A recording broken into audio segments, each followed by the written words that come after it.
Je m'appelle Aya Shakoura, j'ai 26 ans, je me trouve actuellement dans la bande de Gaza, dans la ville de Nusayrat.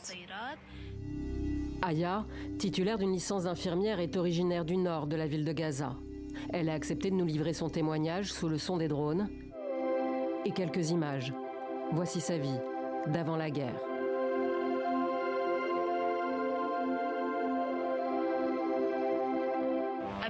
Ma vie était très simple, remplie de routines, de rêves et d'espoir.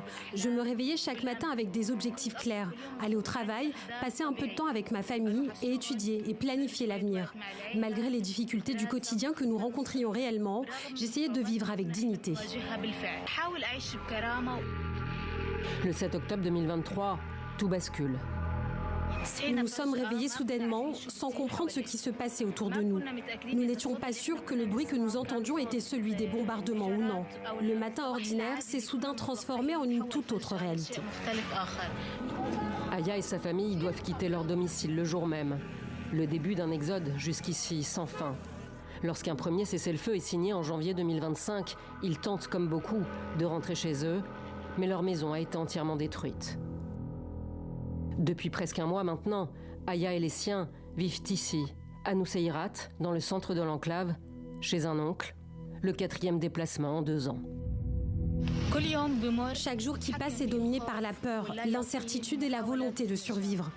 Souvent, nous nous réveillons au son des drones et des bombardements. Dans la journée, nous cherchons de l'eau, nous essayons de recharger nos téléphones quand il y a du courant. Et nous faisons la queue pour tenter d'obtenir de l'aide ou du pain. C'est notre quotidien, ce n'est pas une vie, c'est une tentative de ne pas mourir.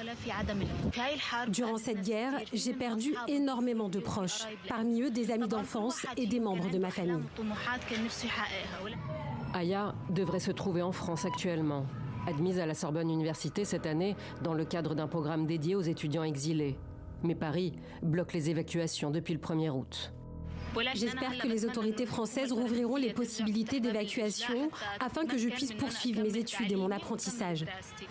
Avant la guerre, je voulais terminer mes études et construire une carrière professionnelle qui me permettrait de soutenir financièrement ma famille et d'avoir un impact positif dans la société. Aya dit garder espoir et s'accrocher à ses rêves.